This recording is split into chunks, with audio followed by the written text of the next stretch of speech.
Jai Hind everyone. In our today's class, we are going to see what is range function, and then we'll see what is a for loop. It's a looping construct in Python which will, which will enable you to do your works very smoothly for a number of repeated times, whatever number of times you want to do. Okay, so to start with, before even I start with my range function, let me just get back to the program. If you all can see this program, this is a program which we have done it in the last class, and as you can see, this program was working fine. But this is a new kind of testing which is showing me a different value. Now let's say this was done purposefully, it was left out purposefully so that I can show you the real time problem which can occur. You all have seen what is a syntax error. You all have seen what is a runtime error. I have asked you to divide it by 0, give a number division by 0, and it will generate a runtime error. Okay. Syntax error, you made some mistake while you are typing, then it gives you a syntax error. Now, what is a logical error? You haven't encountered logical error as such right now because you did a very small kind of work like adding few numbers or subtracting them and other things. Now in this case, I have taken temp equals to -8. Quickly, let's do a dry run. Dry run in the sense, doing a run in our own mind that how it is going to work off. Now, if the temperature is -8, okay, and then I say temp -8 is greater than or equal to 35, it evaluates to false. So it will go to the else if. Now it will check -8 is less than 10, true. And temp is greater than, -8 is greater than -5, false. Now when it is one is true, one is false, it doesn't do this one also, because if there is an and in between, one true, another false, true and false evaluates to false. So it comes to else part. Without checking for anything more, it says it's a sunny day. Is that correct? It isn't correct. Now how do we check on that? Now let's see. When I'm saying run module, it says it's a sunny day. Yes. Now when it is a sunny day, who will agree to this fact that -8 degree temperature is a sunny day? It's a logical error. And who got this error? You cannot blame the computer. Computer is so dumb. It is saying -8 is sunny day. It is not the computer's fault. It is the programming which has not been taken care. We haven't taken care of the situation. What if I don't give anything of this range or of this range? I have dumbly checked that we have checked for whatever scenarios, but then this particular situation was not even checked.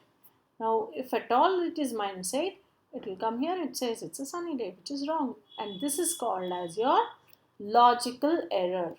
And when it comes to a logical error, what you have to do is that you have to make the corrections accordingly.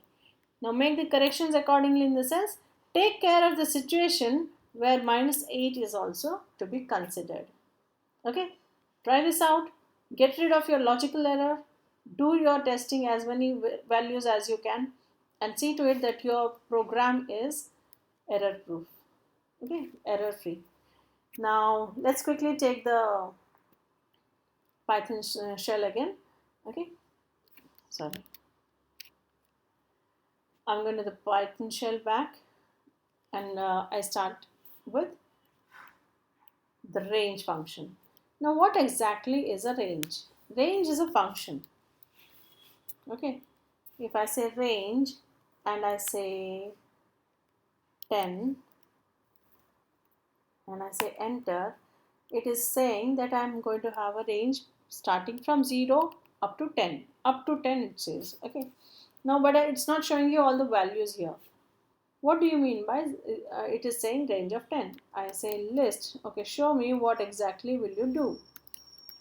So list is, again here, list is a function, not a creation of. This is a function in the sense, if you know a bit of object oriented programming, you will understand it's a construct.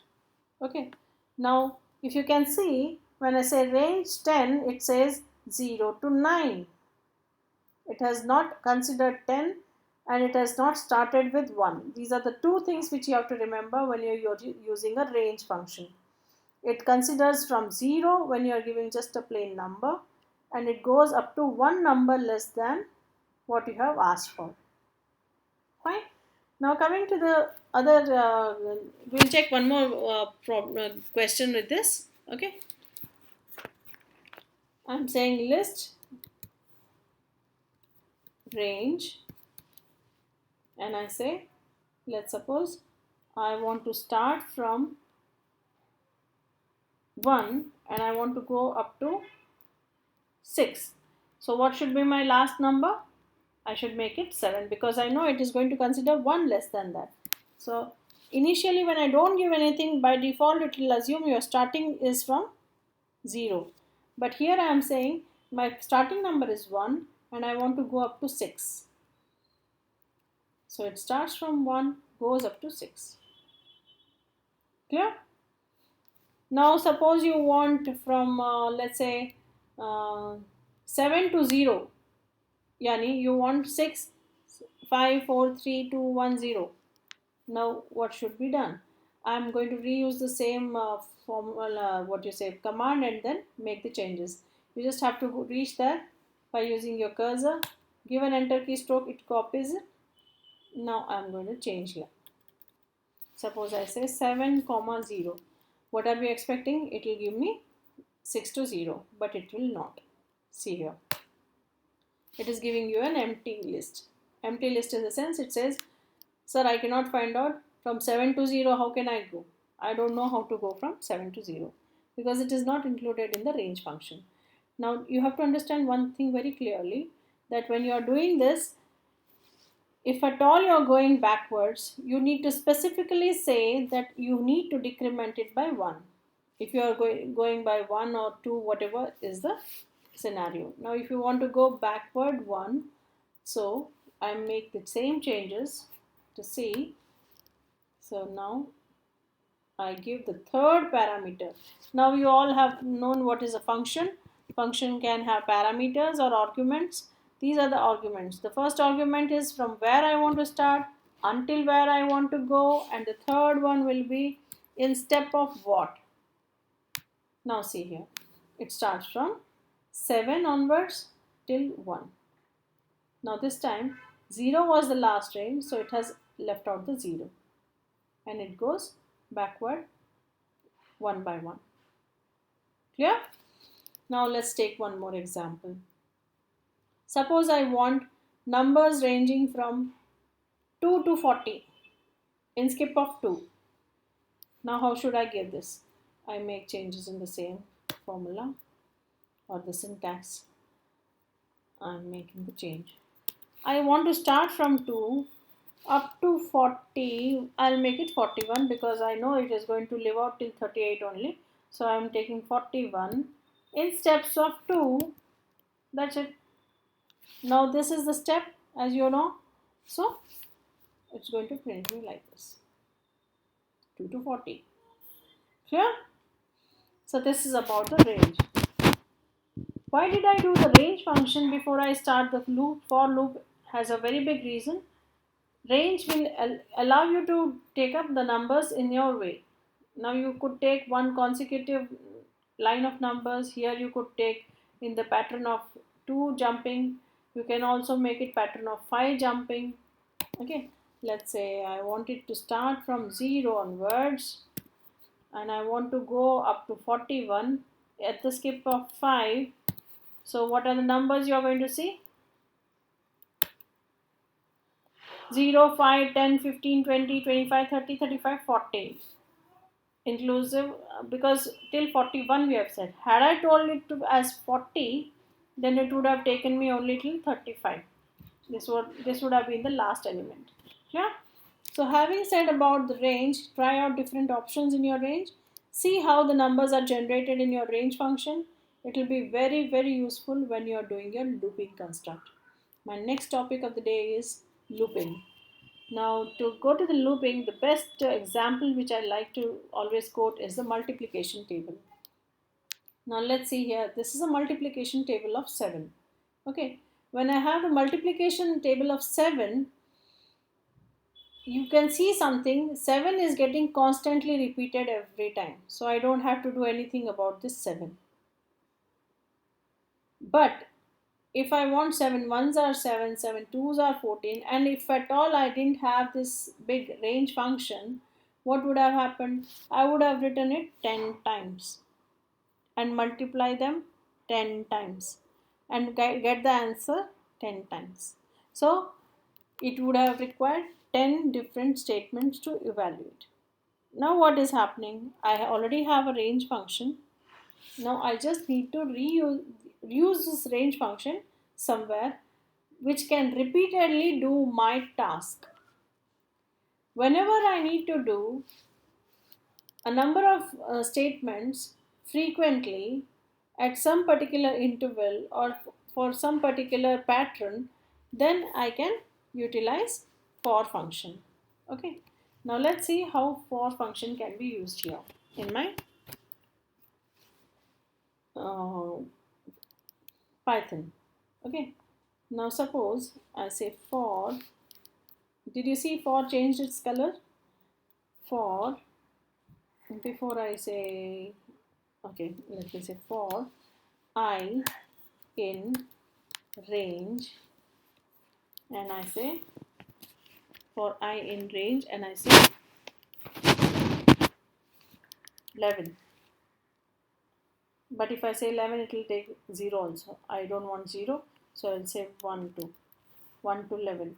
If you can see here, the help box shows range is a function which should have a stop value to a range object, or it can also be start, stop, step, range object. Okay, either you can have a stop value or you can have start, stop, and the step value. So this is, I'm giving the second one, second scenario I have taken up.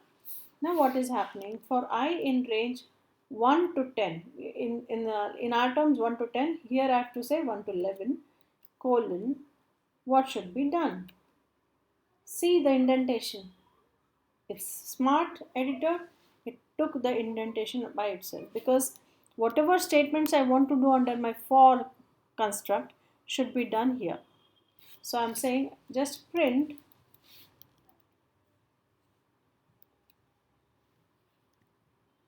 I am, and I close the quotes. This is to be printed as it is I am, comma, and I say I. What do you think this is going to do? Now let's see what is this for structure. For structure will take up this I value every time from the range. If I say range 1 to 11, we have already seen what happens when I say 1 to 11. Okay, yeah. Okay, if I say 1 to 11, it will take up 1 to 10 numbers. It will be in the form of a list like this. Okay, so it says I will be in 1, 2, 3. It will have the entire list here. So let's see how it works. And I say print is done. Okay, here I'll have issues. I should have done it in the program.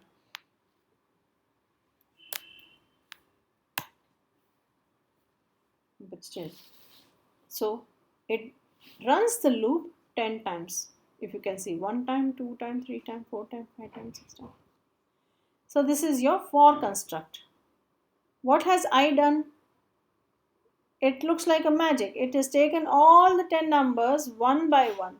How it does is, it takes the number 1 for the first time from the list, and I becomes 1. I am 1.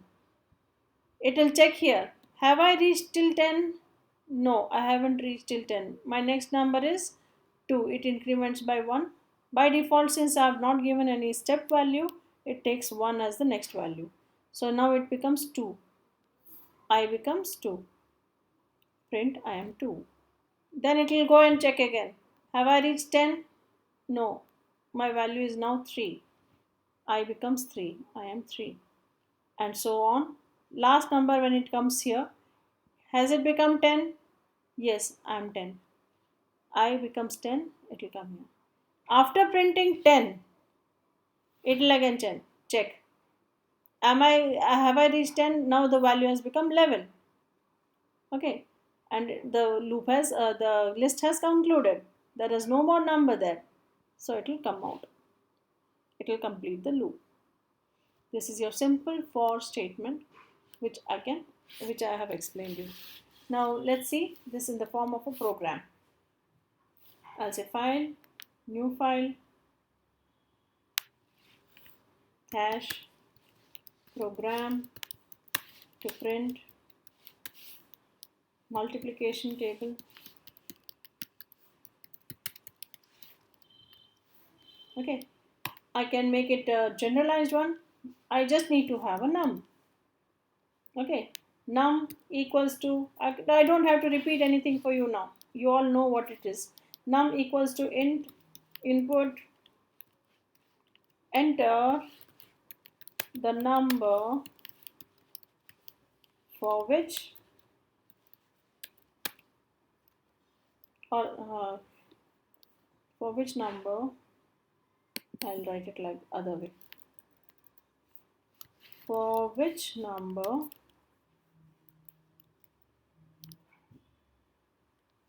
do you need a multiplication table?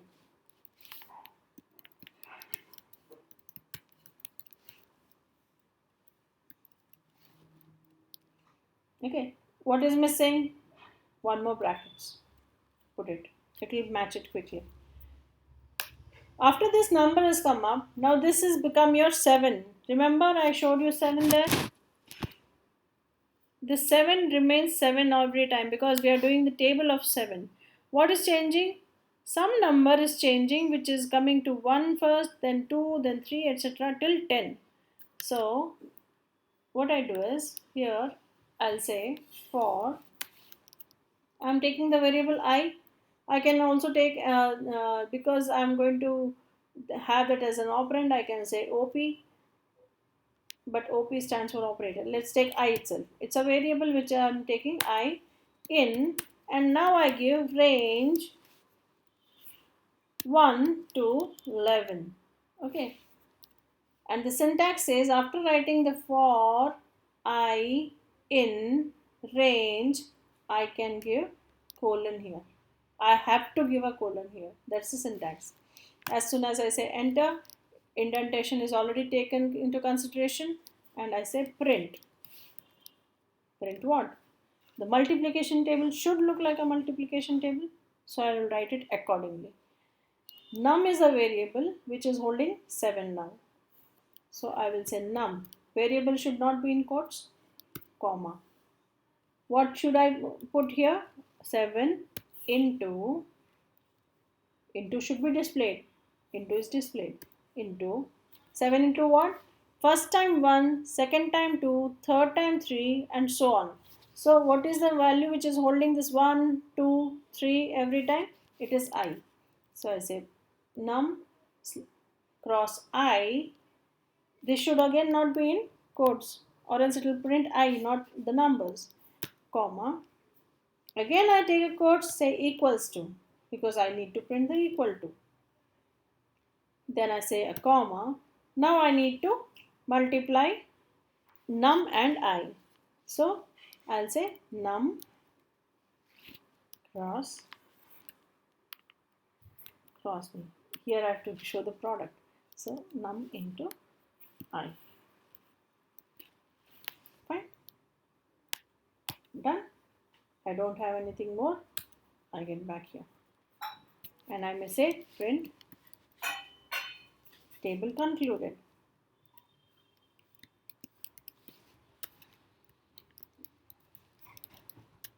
For, and I say comma num.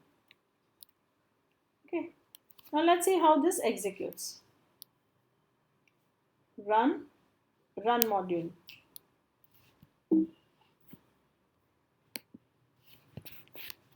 I'll save it somewhere.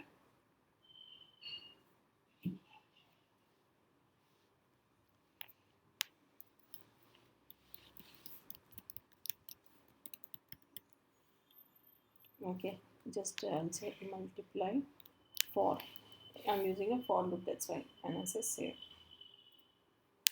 It's asking me for which number do you need a multiplication table. Let's say I want it for 7 only now. First time I said 7. See here what is happening. It has generated the table for 7 and it is said at the end table completed for 7. Yeah, let me do another run for it.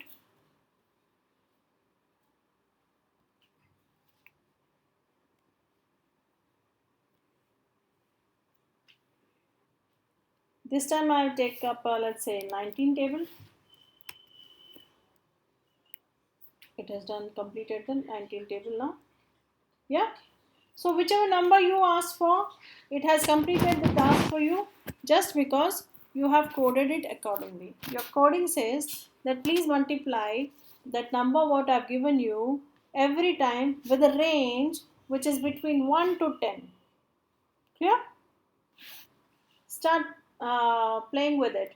Okay, give range and think of some more things. I have one question for you. Try to do it and innovatively try doing more questions on them. Suppose I give you any number and ask you to find out whether it is present in that range or not. Okay, this will become a little difficult for you right now. I'll give you a little easier one. Suppose I want you to check out within the range of 1 and 300 the numbers which are divisible by 17. Do this, try it out. Until then, happy coding. Have a nice day. Stay safe. Thank you very much.